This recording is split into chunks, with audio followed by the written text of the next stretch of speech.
Hello இந்த வீடியோவில் நம்ம எதை பற்றி பார்க்க போகிறோம் அப்படின்னு பார்த்தீங்கன்னா, நம்ம தெரிஞ்சுக்க வேண்டிய ஒரு முக்கியமான விஷயங்கள் பற்றி தான் பார்க்க போகிறோம். அது என்னன்னு பார்த்தீங்கன்னா, நம்ம எல்லாருமே இப்போ நார்மலாக இருக்கோம். நமக்குன்னு ஒரு லைஃப் இருக்குது, நமக்குன்னு ஒரு எண்ணங்கள் இருக்குது, நமக்குன்னு ஒரு கோல் இருக்குது, நமக்குன்னு ஒரு வாழ்க்கை இருக்குது.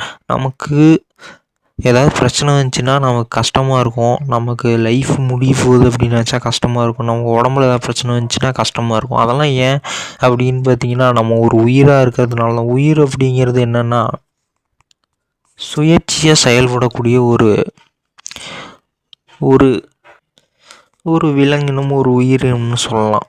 சுயேட்சையாக செயல்படும் அது. இப்போ நீங்கள் ஒரு கல்லை கொண்டு வந்து அதை அடிச்சிங்கனாலோ உடச்சிங்கனாலோ அந்த கல்லுக்கு ஒன்றும் தெரிய போகிறதில்ல. இப்போ ஒரு மரம் இருக்குது, அந்த மரத்தை வெட்டினீங்கனாலோ அதை வேரோடு பிடுங்கி எரிஞ்சிங்கனாலோ அந்த மரத்துக்கு ஒன்றும் தெரிய போகிறதில்ல. ஆனால் ஒரு உயிரை நம்ம கொலை பண்ணோம்னாலோ இல்லை அதை காயப்படுத்தினோம்னாலே அதுக்கு ரொம்ப கஷ்டமாக இருக்கும். இப்போ நீங்கள் ஒரு உயிரை கொலை பண்ண போகிறீங்கன்னா அதுக்குன்னு ஒரு வாழ்க்கை இருக்கும், அதுக்குன்னு ஒரு எண்ணங்கள் இருக்கும், அதுக்குன்னு ஒரு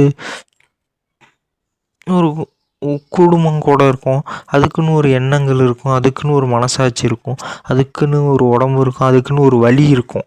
ஒரு உயிருக்குன்னு ஒரு வலி இருக்கும், அதுக்குன்னு ஒரு கஷ்டம் இருக்கும். அதை நம்ம கொடுக்கக்கூடாது. ஒரு உயிரை கொல்லவோ ஒரு உயிரை காயப்படுத்தவோ கூடாது. அதனால் முதல்ல ஒன்று தெரிஞ்சுக்கங்க, நம்மளை விட நமக்கு எது ரொம்ப முக்கியம்னா உயிர்களை காப்பாற்றணும், உயிர்களை கொல்லக்கூடாதுங்கிற எண்ணம் தான் முக்கியம். உயிர்களை காயப்படுத்தக்கூடாதுங்கிற எண்ணம் தான் முக்கியம். அந்த உயிரை கஷ்டப்படுத்தக்கூடாதுன்னு தெரிஞ்சுக்கங்க. நம்ம உயிரை விட முக்கியமான ஒரு சில உயிர்கள்லாம் அந்த உலகத்தில் வாழ்ந்துட்டு தான் இருக்குது. அதை காயப்படுத்தக்கூடாது, அதை கொல்லக்கூடாது, கஷ்டப்படுத்தக்கூடாது. இது எந்த உயிராக இருந்தாலும் சரி, உயிர்களை கொல்லக்கூடாது, அதை காயப்படுத்தக்கூடாதுன்னு தெரிஞ்சு வாழணும். அது எந்த உயிராக இருந்தாலும் சரி. இந்த ஜான்விக் படத்தில் சொல்லுவாங்கள்ல, ஜான்விக் படத்தில் ஒருத்தர் ஒரு நாயை கொன்றுவார். அதுக்காக ஜான்விக் திரும்பி அவரை கொன்றுவார். அது ஒரு சாதாரண நாய் தான், இருந்தாலும் அந்த நாய்க்குன்னு ஒரு அன்பு இருக்குது, அந்த நாய்க்குன்னு ஒரு வாழ்க்கை இருக்குது, அந்த நாய்க்குன்னு ஒரு ஓனர் இருக்கார் பாசம் காட்டுறதுக்கு.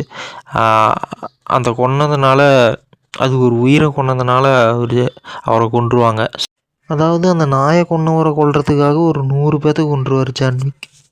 ஸோ எந்த உயிருக்கும் ஒரு மதிப்பு இருக்குது, ஒரு வாழ்க்கை இருக்குது, அது தெரிஞ்சுக்கங்க. ஸோ உயிர்களை கொல்லக்கூடாது, உயிர்களை காயப்படுத்தக்கூடாதுன்னு தெரிஞ்சு வாழுங்க. அது உங்கள் உயிரோட மேலான ஒரு விஷயமா பாருங்கள்.